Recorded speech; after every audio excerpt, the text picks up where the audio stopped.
Hi, I'm Katie Hendricks, and the number one uh, suggestion about creating emotional resilience is to let yourself experience the body sensations and let yourself breathe and move with those so that you get to experience just more of your creativity. Our bodies have been around for a lot longer than our brains have. So make sure you really include that when you go for feeling your emotions. My number one tip to develop emotional resilience is to not be afraid of your feelings. Don't overestimate them, don't underestimate them.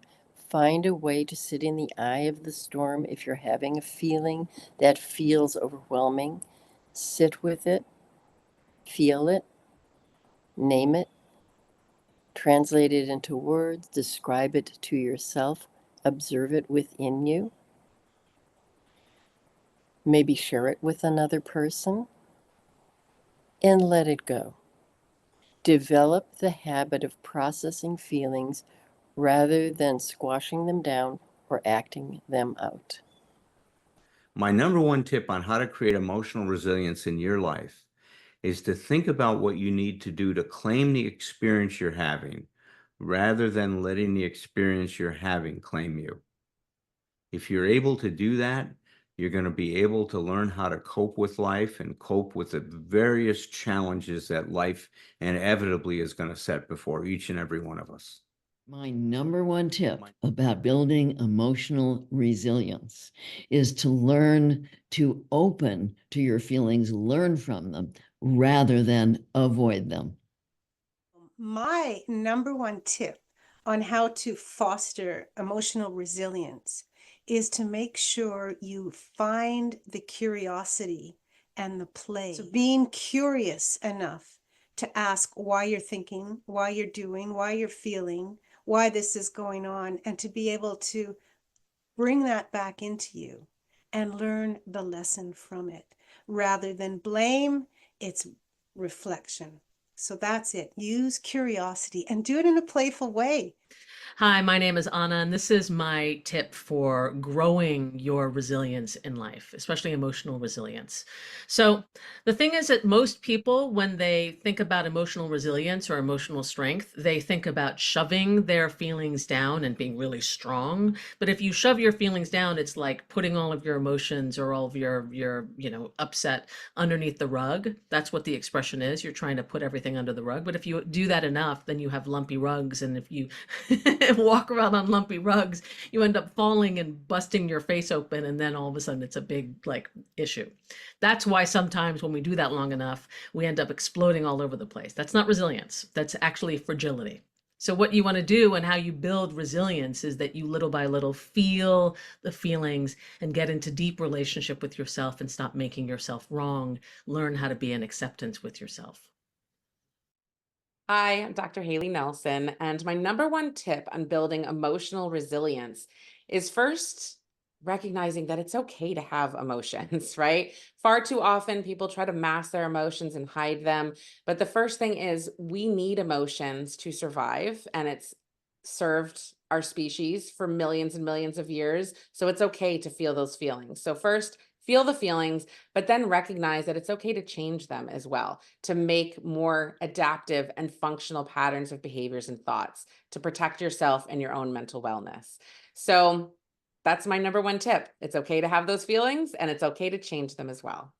I'm Dr. Haley Nelson. Thank you. Emotional resilience is less about managing your emotions.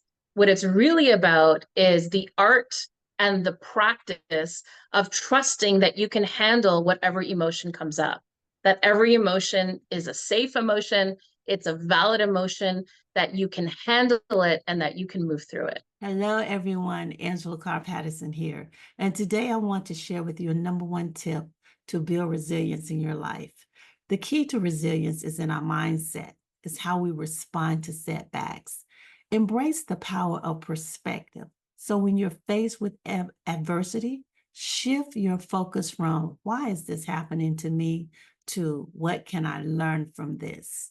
By reframing challenges as opportunities for growth, we empower ourselves to overcome obstacles with grace and strength. Remember, resilience is not just about surviving. It's about thriving. And together, let's cultivate a mindset that turns adversity into our greatest teacher. I'll talk to you soon.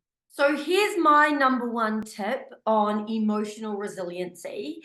And this tip is because of the conversation that Janine and I had. And I feel like my number one tip would be do the deep inner work to clear all the crud, to clear all the wounds, all the suppression of your betrayal, sadness, anxiety, all of it, so that you're not operating on top of or trying being the word, like to override all of the stuff that's stuck in your system. So you've got this strategy to like get you to calmness, but it's not working because you've got all this shit that's inside you that really needs to be expressed. So my number one tip, y'all, is to let it rip. Let it rip. My number one tip for developing emotional resilience is to learn about your nervous system. Your nervous system is what regulates your emotions. And if you want to be stronger in your emotional health or have stronger, healthier emotional health and ability to be resilient, you must know about how your nervous system works, how you can affect change in it so that you can then build emotional resilience. When we do that, we stop the shame game and we start to build a more compassionate understanding that is actually based on what we have learned in the science of our neuroscience of how our brain and body works. What you might be surprised to learn is you aren't what you think. Your feeling body, your nervous system actually leads. So learn how, and when you do, you're going to begin to be equipped on the journey that is actually going to help you build emotional resiliency.